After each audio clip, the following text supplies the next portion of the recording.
بنانے کا اعلان فرما رہا ہے۔ وَإِذِ ابْتَلَىٰ إِبْرَاهِيمَ رَبَّهُ بِكَلِمَاتٍ فَأَتَمَّهُنَّ۔ اس وقت یاد کرو جب اللہ نے ابراہیم کو کچھ امتحانوں میں آزمایا، اور وہ جب امتحانوں میں پورے اترے، قَالَ إِنِّي جَاعِلُكَ لِلنَّاسِ إِمَامًا، اللہ نے فرمایا کہ میں تمہیں لوگوں کا امام بنانے جا رہا ہوں۔ قَالَ مِن ذُرِّيَّتِي، کیا پوچھا کہ کیا میری ذریت میں بھی یہ عہدہ رہے گا؟ لا ینالو، قَالَ لَا يَنَالُ عَهْدِ الظَّالِمِينَ، کہا کہ ہاں مگر میرا عہدہ ظالمین کو نہیں ملے گا۔ اللہ کی بارگاہ سے جو عہدے ملتے ہیں اس میں ایک عہدہ نبوت کا ہے جسے نبی کہتے ہیں، ایک رسول ہے اور ایک امام ہے، خلیفہ بھی ہے۔ خلیفہ اللہ کے نمائندے کو کہا جاتا ہے۔ اب خلیفہ نبی بھی ہو سکتا ہے، خلیفہ رسول بھی ہو سکتا ہے، خلیفہ امام بھی ہو سکتا ہے۔ تو اس میں اب یہ جو درجے اللہ کی بارگاہ سے، جو عہدے اللہ کی بارگاہ سے عطا ہوتے ہیں، تو ان کے مقام کیا ہیں؟ حضرت ابراہیم کا تذکرہ کیوں کیا اللہ تعالیٰ نے؟ حضرت ابراہیم کا تذکرہ قرآن میں 69 مقامات پر ہے، اور کسی پیغمبر کا ذکر قرآن میں 69 مقامات میں نہیں ہوا جتنا حضرت ابراہیم کا ہوا ہے۔ اور قرآن کے 114 سوروں میں سے 25 سوروں میں حضرت ابراہیم کا تذکرہ ہے۔ اتنا تذکرہ کسی اور پیغمبر کا نہیں ہے۔ تو حضرت ابراہیم ہی کو اس عہدے کے لیے اللہ نے انتخاب کیوں فرمایا؟ اللہ تو حکیم ہے، اس کی حکمت تو وہ جانے، مگر عام فکر کرنے کے بعد علماء ہمارے اس نتیجے پہ پہنچے کہ قرآن کی آیت ہے، قرآن کی آیت یہ کہتی ہے کہ یہودی یہ کہتے تھے کہ حضرت ابراہیم ہمارے دین پر ہیں، عیسائی یہ کہتے تھے کہ حضرت ابراہیم ہمارے دین پر ہیں، یہاں تک کہ مکے کے مشرک یہ کہتے تھے کہ ہم حضرت ابراہیم کے دین پر ہیں۔ تو حضرت ابراہیم کی ایک شخصیت وہ تھی جسے یہودی بھی قبول کر رہے تھے، عیسائی بھی قبول کر رہے تھے، مشرک بھی قبول کر رہے تھے۔ یعنی اس زمانے میں جو دین تھے، یعنی ایک یہودی، عیسائی اور مشرک سب کے سب حضرت ابراہیم کو رول ماڈل سمجھ رہے تھے، اور مسلمان جو ہو رہے تھے وہ یا تو مشرک مسلمان ہو رہا تھا، یا یہودی مسلمان ہو رہا تھا، یا عیسائی مسلمان ہو رہا تھا۔ اور اللہ تعالیٰ نے اس شخصیت کو جسے سارے مذاہب قبول کر رہے تھے اس کے امام بنانے کا تذکرہ فرمایا۔ یعنی اسی سے اس بات کی اہمیت کا اندازہ ہوتا ہے کہ لفظ کے امام کا مقام اور امام بنانے کا جو فلسفہ ہے وہ کتنی اہمیت کا حامل تھا۔ اللہ کی بارگاہ سے جو عہدے نصیب ہوئے اس میں نبی تھے 1,24,000 نبی آئے، اور 313 رسول آئے۔ جتنے رسول تھے وہ سب کے سب نبی تھے، مگر سب نبی رسول نہیں تھے۔ 1,24,000 نبیوں میں سے 313 رسول ہوئے، اور کچھ رسولوں کو امامت بھی عطا ہوئی۔ اب فرق کیا ہے نبی اور رسول اور امام میں؟ نبی وہ ہے جسے اللہ کی طرف سے پیغام وحی کے ذریعے ملتا ہے، مگر وہ پیغام کو یا سوتے میں خواب کی حالت میں وہ پیغام حاصل کرتا ہے، یا سوتے میں وہ وحی لانے والے فرشتے سے پیغام حاصل کرتا ہے۔ سوتے میں وہ وحی لانے والے فرشتے کو دیکھ سکتا ہے، مگر بیداری کے عالم میں نہیں دیکھ سکتا۔ یا پھر بیداری کے عالم میں وہ غیب سے میسیج سن سکتا ہے، مگر وحی لانے والے فرشتے کو نبی نہیں دیکھ سکتا۔ اور رسول یہ ہے کہ رسول پیغام لانے والے فرشتے کو بیداری میں، دن میں جاگتے ہوئے میں وہ دیکھ سکتا ہے، تو اس کا اسٹیٹس اونچا ہے، یہ وحی لانے والے فرشتے کو دیکھ سکتا ہے۔ اب حضرت ابراہیم کے متعلق یہ ہے کہ حضرت ابراہیم علیہ السلام بڑی عمر کے ہو گئے تھے، 90-95 برس کا سن ہو گیا تھا، مگر صاحب اولاد نہیں ہوئے تھے، اولاد انہیں اللہ نے عطا نہیں فرمائی تھی۔ اب جب فرشتے قوم لوط کو عذاب دینے کے لیے جا رہے تھے، وہ فرشتے حضرت ابراہیم کے مہمان ہوئے، اور جب مہمان ہوئے تو انہوں نے حضرت ابراہیم کو اولاد کی خوشخبری دی کہ تمہیں اللہ اولاد عطا کرے گا۔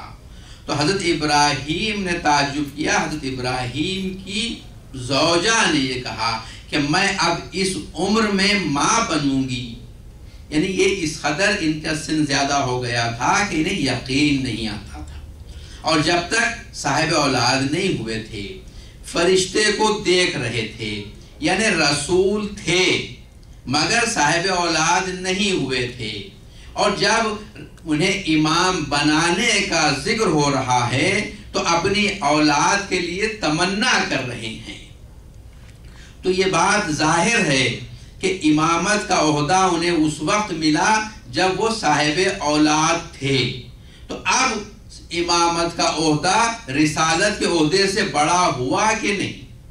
اللہ حکیم ہے، ایسا تو نہیں کہ رسول کو ڈیگریڈ کر کے کہا جائے کہ ہم تمہیں امام بنا رہے ہیں۔ ہمارے چھٹے امام جعفر صادق علیہ السلام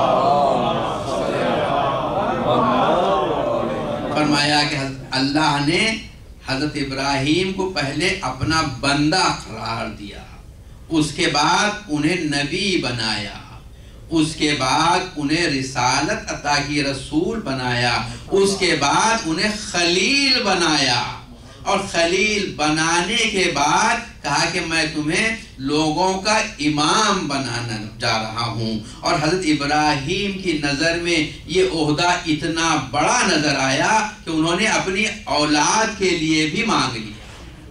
گود بھائی محمد و آل محمد۔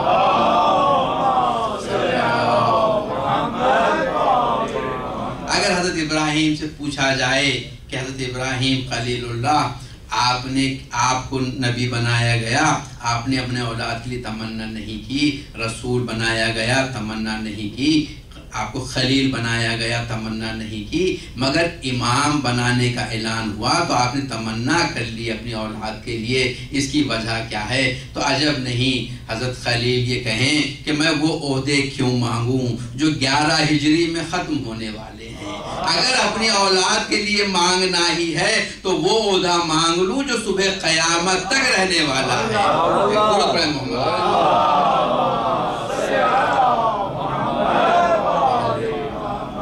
تو امامت کا عہدہ ان عہدوں سے آگے ہے۔ ہمارے رسول امام بھی تھے۔ امام کا عہدہ یہ ہے کہ جو احکامات آئے ہیں ان احکامات پر عمل کروا کر ایک معاشرہ تشکیل دیا جائے، یہ امام کی ذمہ داری ہے کہ اسلامی معاشرہ ان احکامات پر عمل کرواتے ہوئے قرار دے۔ حضرت ابراہیم امام تھے، حضرت موسیٰ کو امامت ملی، حضرت عیسیٰ کو امامت ملی، حضرت نوح کو امامت ملی، ہمارے پیغمبر کو امامت ملی۔ 5 پیغمبروں کو رسالت کے ساتھ ساتھ امامت بھی ملی ہے۔ دودھ پہ محمد علیہ۔ اب امامت کا جو عہدہ ہے اس کے لیے اللہ نے فرمایا کہ ہم نے ابراہیم کو کچھ امتحانوں سے گزارا، اور جب امتحانوں میں کامیاب ہوئے تو انہیں امام بنایا گیا۔ تو کیا کیا حضرت ابراہیم کے امتحانات تھے؟ ہم قرآن میں پڑھتے آئے ہیں کہ حضرت ابراہیم کا ایک امتحان تو یہ تھا کہ انہیں بت توڑنے تھے، اور بت شکنی کے بعد انہیں آگ میں ڈالا گیا، اور جب آگ میں ڈال رہے تھے تو ان سے فرشتوں نے پوچھا کہ کیا تمہیں مدد کی ضرورت ہے؟ حضرت ابراہیم نے فرمایا ہاں ہے، مگر تم سے نہیں ہے، اور جس سے ہے وہ خود جانتا ہے۔ تو یہ امتحان تھا۔ پھر اس کے بعد اتنی بڑی عمر میں جب 100 کے قریب ہوئے، ان کا سن ہوا، تو ان کو اولاد عطا کی حضرت اسماعیل، اور جب اولاد عطا کی تب اللہ نے اس کے بعد حکم یہ دیا کہ لے جاؤ اس نوزاد کو، اس شیرخوار کو اس کی ماں کے ساتھ بیابان میں چھوڑ کر آ جاؤ۔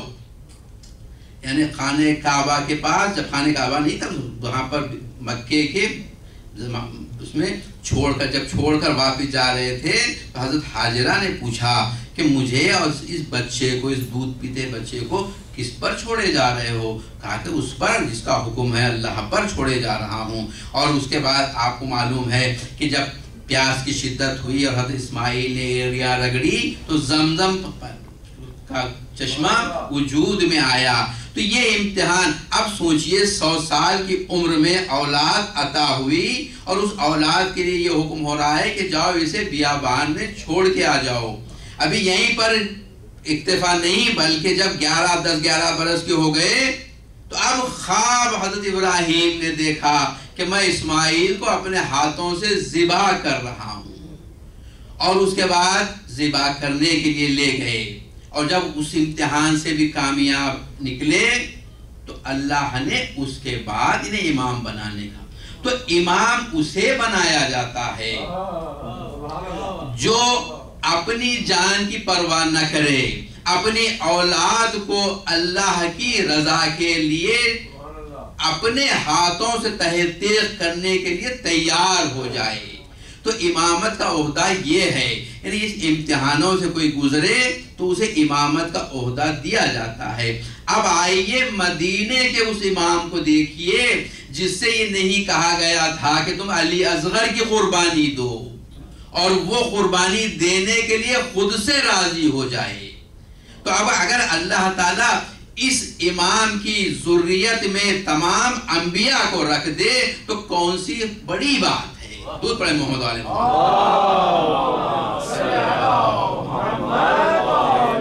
امام حسین علیہ السلام کے متعلق یہ ہے کہ ایک مرتبہ فضا کہتی ہیں کہ میں گھر میں داخل ہوئی، میں نے دیکھا کہ بی بی سو رہی ہیں اور جھولا جھلایا جا رہا ہے، جھول رہا ہے، اور کسی کے امام حسین سے بات کرنے کی آواز آ رہی ہے، مگر میں نہیں دیکھ پائی۔ بعد میں جب میں نے شہزادی سے کہا اور شہزادی نے اپنے بابا سے پوچھا تو رسول اللہ نے فرمایا کہ ہاں فاطمہ تم تھک کے سو گئی تھی، حسین رو رہے تھے، جبرائیل آئے تھے کہ حسین کے گہوارے کو جھولا دے۔ دو بہن محمد علیہ ہمارے 8ویں امام امام رضا علیہ السلام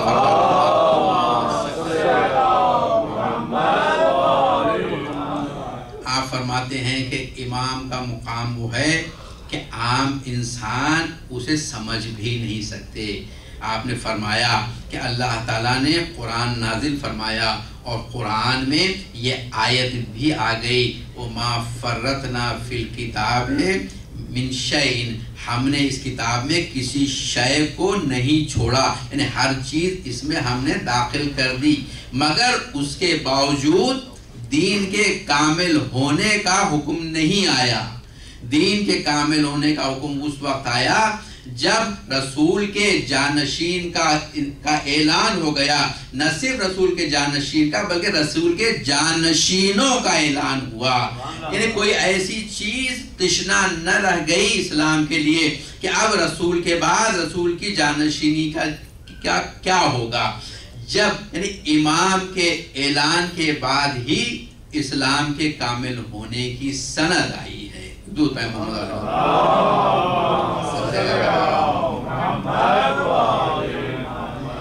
امام حسین علیہ السلام کی حیات سے چند معجزے آپ کی خدمت میں پیش کریں۔ دودھ پہ محمد علیہ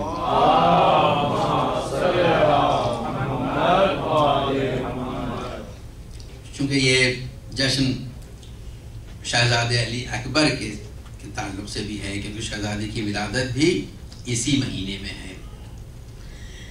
اسے کثیر ابن شازان نے یہ روایت نقل کی ہے کہ میں مولا حسین علیہ السلام کے ساتھ مسجد نبی میں تھا اور آپ کے فرزند علی اکبر آپ کے ساتھ تھے.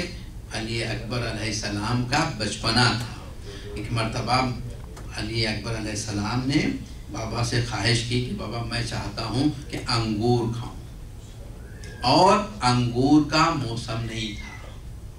وہ کہتے ہیں کہ امام حسین علیہ السلام نے مسجد کے ستون پر ہاتھ مارا اور اس سے انگور اور موز تازہ برآمد ہوئے.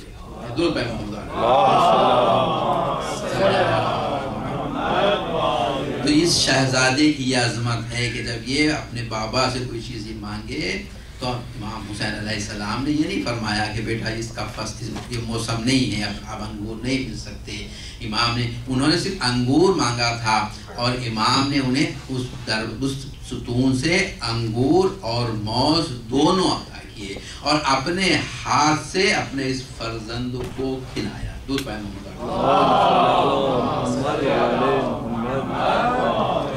مولا حسین کے علیہ السلام کے معجزات میں یہ ہے کہ ایک شخص، ایک نوجوان مولا کی خدمت میں آیا اور روتا ہوا آیا اور کہتا ہے کہ فرزند رسول میری ماں کا بھی انتقال ہوا ہے اور اس نے وصیت نہیں کی کہ اس نے اپنا مال کہاں رکھا ہے، اور مجھ سے یہ کہا ہے کہ پہلے جا کر امام کی خدمت میں میرے مرنے کی اطلاع دو. امام کے ساتھ کچھ اصحاب بیٹھے تھے اور امام نے کہا کہ اگر تم لوگ چلنا چاہتے ہو تو چلو اس کے پاس، اسی جگہ جائیں جہاں پر یہ عورت گزر گئی ہے. وہ گھر پر آئے اور جس مقام پر وہ مر گئی تھی اس کے اوپر کپڑا ڈال دیا گیا تھا. امام تشریف لائے اور دروازے کے پاس کھڑے ہوئے اور اس جب کھڑے ہوئے تو اس عورت نے ایک مرتبہ سلام کیا امام پر. سوئی ہوئی تھی. امام نے فرمایا کہ اللہ کے حکم سے تو اٹھ جا وصیت کرنے کے لیے.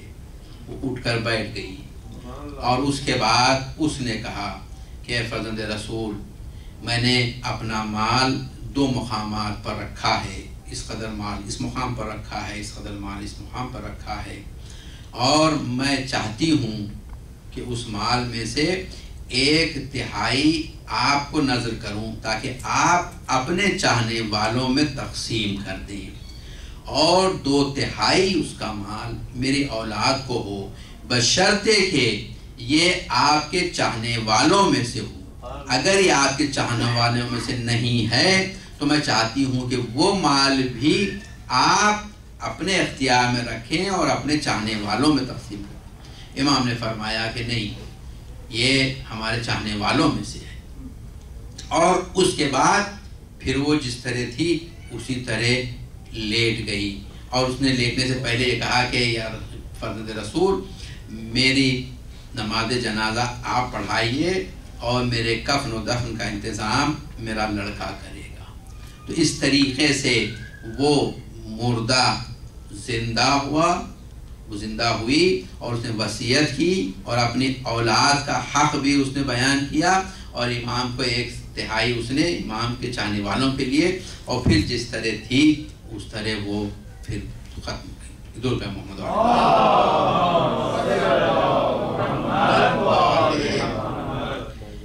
ایک اور واقعہ اس مناسبت سے کہ شہزادے علی اصغر کا بھی تذکرہ کرنے کا ارادہ ہے. مولا کے معجزات میں یہ ہے کہ مدینے میں آپ تشریف لے جا رہے تھے. ایک مرتبہ آپ نے دیکھا کہ 2 شخص اور ایک عورت تھی، اس کے ساتھ ایک چھوٹا دودھ پیتا بچہ تھا، اور جھگڑا ہو رہا تھا ان 2 مردوں میں. ان میں سے ایک شخص یہ کہہ رہا تھا کہ یہ میری زوجہ ہے اور یہ میرا بیٹا ہے، اور دوسرا کہہ رہا تھا کہ یہ بیٹا میرا ہے. مولا تشریف لے گئے اور مولا نے اس شخص سے، پہلے شخص سے جو یہ کہہ رہا تھا کہ یہ میری زوجہ ہے اور یہ میرا بیٹا ہے، امام نے کہا کہ تم بیٹھ جاؤ. وہ بیٹھ گیا. اس کے بعد امام نے اس عورت سے کہا کہ قبل اس کے کہ تمہاری بے عزتی ہو، تم بتاؤ کہ سچ کیا ہے. اس نے کہا کہ یہ میرے شوہر ہیں اور یہ بیٹا ان کا ہے اور اس شخص کو میں نہیں جانتی. جب اس نے یہ کہہ دیا تو اب امام نے اس شیرخوار کو حکم دیا، کہا کہ اب تجھے میں حکم دیتا ہوں کہ تو بیان کر حقیقت کیا ہے. اس شیرخوار نے اس واقعے کو ہمارے چھٹے امام نے نقل فرمایا ہے. اس نے کہنا شروع کیا کہ نہ میں اس کا بیٹا ہوں نہ میں اس کا بیٹا ہوں، بلکہ میں اس کا بیٹا ہوں جو فلاں مقام پر رہتا ہے اور اس کا نام یہ ہے. اور اس کے بعد وہ لڑکا خاموش ہو گیا. امام نے اس کے بعد اس عورت کو سزا دی اور ہمارے چھٹے امام فرماتے ہیں کہ اس لڑکے نے بس اسی وقت گفتگو کی اور اس کے بعد اس نے گفتگو نہیں کی جہاں تک کہ وہ پھر بڑا ہو گیا. ایک دو پہ محمد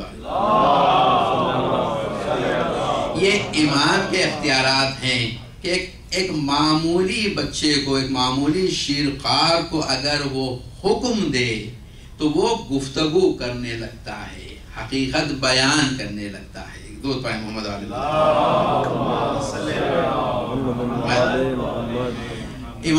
امام حسین علیہ السلام حج کے لیے نکلے، سفر پر نکلے اور امام نے ایک اونٹ کو اور اونٹ کے ساربان کو امام نے اپنی خدمت میں رکھا اور اس کے ساتھ زبیر ابن عوام کے کوئی بیٹا عبداللہ ابن زبیر نہیں، وہ جو امام سے عقیدت رکھتا تھا.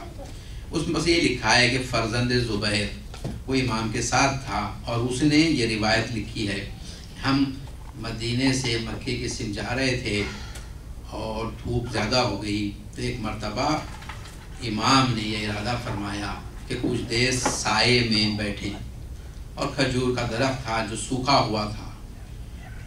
زبیر کے بیٹے نے امام کے لیے فرش بچھایا، امام اس سائے میں بیٹھے اور امام کے سامنے کھجور کا درخت تھا. امام نے ایک مرتبہ کھجور کے درخت پہ نگاہ کی اور کھجور کا درخت جو سوکھا ہوا تھا وہ تر و تازہ ہو گیا اور اس میں کھجوریں آ گئی. جب یہ منظر اس ساربان نے دیکھا جو امام کا اونٹ لے کے آ رہا تھا، اس نے کہا کہ یہ جادو ہے.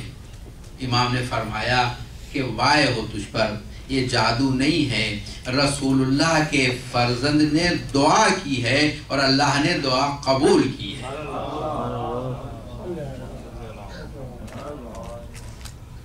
ایک دو محمد علی محمد